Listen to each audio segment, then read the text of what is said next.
Chers enseignants, enseignantes, élèves francophones et francophiles, salut et bienvenue à la nouvelle année de l'école du dimanche de l'église chrétienne rachetée de Dieu.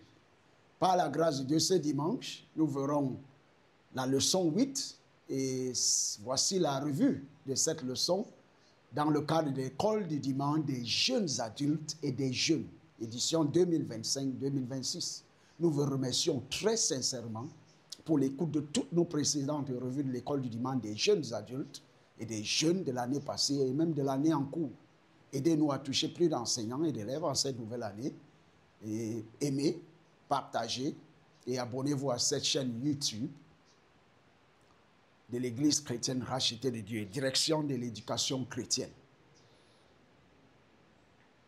Bonne et heureuse année de l'Église chrétienne rachetée de Dieu et merveilleuse fin du mois d'octobre 2025. Que Dieu vous bénisse tous au nom de Jésus-Christ. Amen. Je suis votre hôte et frère, pasteur Paul Ézéchiel. Ce dimanche 26 octobre 2025, en leçon 8, le thème de notre étude est la foi et la science. La foi et la science. Prions. Père, ouvre mes yeux de compréhension sur le lien entre la foi et la science au nom de Jésus-Christ. Père, ouvre mes yeux de compréhension sur le lien entre la foi et la science au nom de Jésus-Christ. Au nom de Jésus-Christ, nous avons prié. En connaissance antérieure, l'enseignant doit permettre à l'un des élèves de revoir la leçon de la semaine précédente. Par la grâce de Dieu, la foi et la science. Ça, c'est le thème de notre étude aujourd'hui. En passage biblique sur cette leçon, sur la foi et la science, il sera tiré du livre de Daniel 1, 3 à 4. Daniel 1, 3 à 4. La Bible dit, le roi dit à Ashpenaz, chef de ses eunuques, d'amener quelques-uns des Israélites de race royale ou de famille de dignitaires, de jeunes garçons sans défaut corporel, de belle apparence, doués de toute sagesse, d'intelligence et d'instruction, capables de servir dans le palais du roi, et à qui l'on enseignerait les lettres et la langue des Chaldéens. Amen. Un verset à mémoriser dans cette leçon sur la foi et la science, la Bible dit, Colossiens 1,17, Colossiens 1,17, il est avant toute chose et tout subsiste en lui. Il est avant toute chose et tout subsiste en lui. Colossiens 1,17. Il est avant toute chose et tout subsiste en lui. Colossiens 1,17. Nouvelle version seconde révisée. En introduction dans cette leçon sur la foi et la science, l'introduction dit, la foi et la science sont souvent présentées comme des choses, des forces opposées, avec l'hypothèse que la croyance en l'une nie la validité de l'autre. Cette perception ne tient pas compte de l'harmonie possible entre la foi et la science. En explorant ces deux concepts, nous pouvons comprendre et apprécier comment ils peuvent ou comment ils se complètent et s'enrichissent mutuellement. Dans le cadre du journal de l'enseignant, dans cette école du dimanche des jeunes adultes et des jeunes, le bloc en rouge ne doit pas être enseigné lors de la classe, mais les enseignants des jeunes adultes et des jeunes doivent l'étudier en profondeur lors de la revue de l'école du dimanche qui a soit lieu le jeudi, le vendredi ou le samedi selon le cas. Mais en objectif de cette leçon, nous voulons étudier l'harmonie possible entre la foi et la science. L'harmonie possible entre la foi et la science. En méthode d'enseignement, nous utiliserons la méthode d'enseignement magistrale, mais cela ne veut pas dire que les enseignants doivent monopoliser la parole. Ils doivent toujours engager, interagir avec les élèves pour qu'ils puissent dire et faire des choses lors de l'enseignement, ce qui leur permettra de mémoriser, de retenir 90% après 72 heures de cette leçon. En grand lit, les concepts. Grand lit 1, les concepts. Grand lit 1, les concepts. La foi est une croyance personnelle et spirituelle, souvent centrée sur la confiance en une puissance supérieure ou un être divin. Acte 17, 23. Acte 17, 23. Jean 3, 5. Jean 3, 5. Ou bien, oui, Jean 3, 5.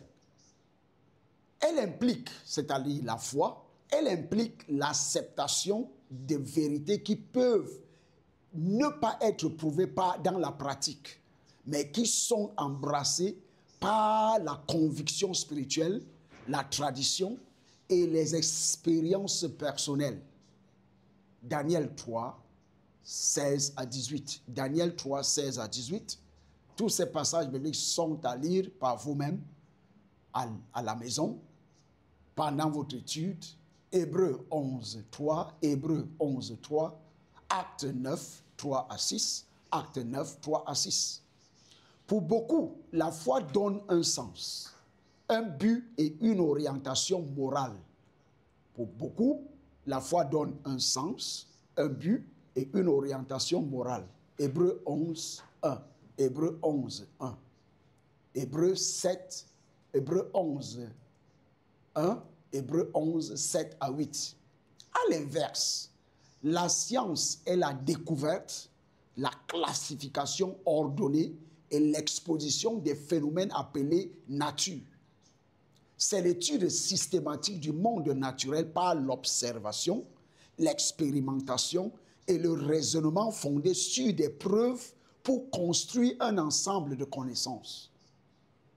En observant attentivement le monde naturel, Salomon a expliqué des phénomènes botaniques, zoologiques et même aquatiques. 1er roi 4, 33.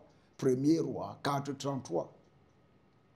Noé a également suivi des instructions précises de mesure et de construction, révélant une compétence d'ingénierie innovante qui a permis de sauver des vies.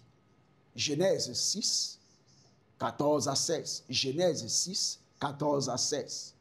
Le livre de Job contient de profondes observations sur la nature, les animaux, le temps et le cosmos. Job 38, chapitre 38 et chapitre 39. Job chapitre 38 et chapitre 39. Daniel a été formé à la sagesse et à la connaissance des Babyloniens, qui incluait l'astronomie. Daniel 1, 19 à 20. Daniel 1, 19 à 20. Malgré ces exemples, il existe une idée fausse selon laquelle la foi et la science s'excluent mutuellement. C'est une idée fausse. Ces opinions peuvent conduire à des tensions inutiles en minimisant la façon dont la foi et la science peuvent coexister. Amen.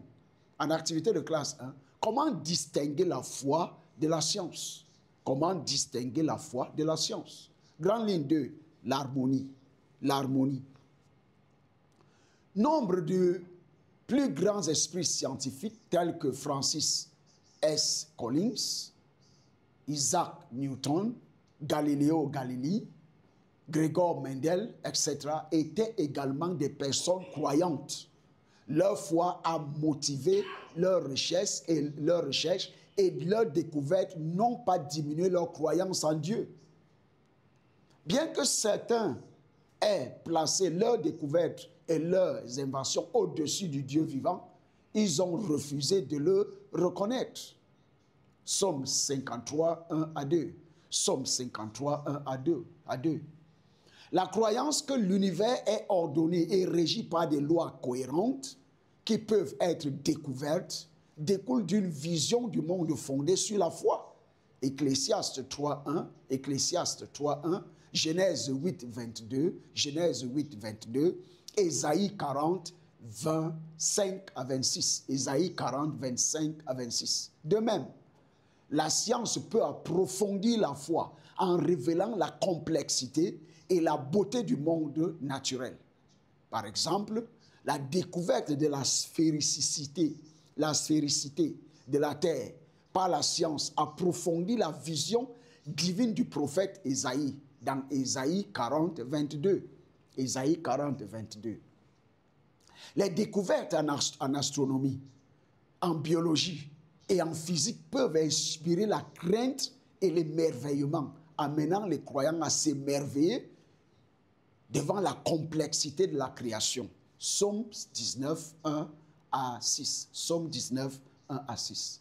La compréhension de l'immensité de l'univers, de la complexité de la vie et de la précision des lois naturelles peut renforcer la croyance en un créateur déterminé. Proverbe 3, 19 à 20. Proverbe 3, 19 à 20. Alors que la science permet d'expliquer le comment des phénomènes naturels, la foi s'intéresse au pourquoi et fournit un cadre pour comprendre les aspects plus profonds des êtres vivants que la science seule ne peut expliquer complètement. Par exemple, alors que la science affirme que les arbres poussent en absorbant la lumière du soleil, l'eau, le dioxyde de carbone et le processus d'évolution de l'eau, la foi permet de comprendre que Dieu a créé les arbres pour fournir de la nourriture à l'homme. Genèse 2, 9a.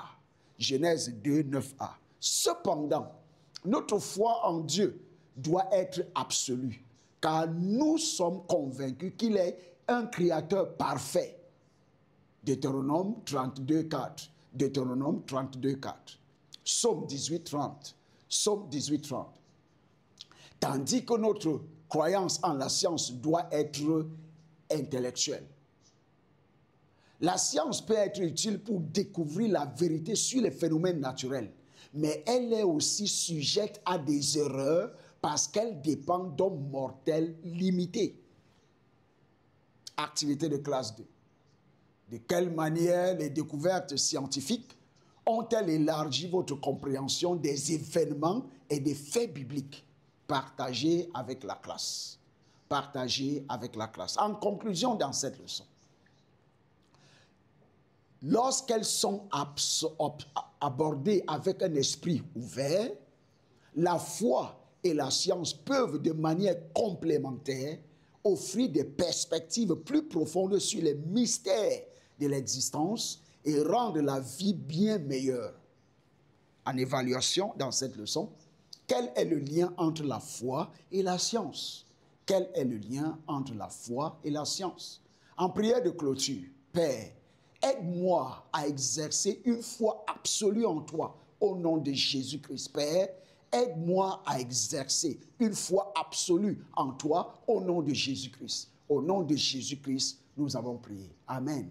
En devoir, identifier 5 créations et expliquer le comment de chacune, c'est-à-dire la science, et le pourquoi de chacune, c'est-à-dire la foi.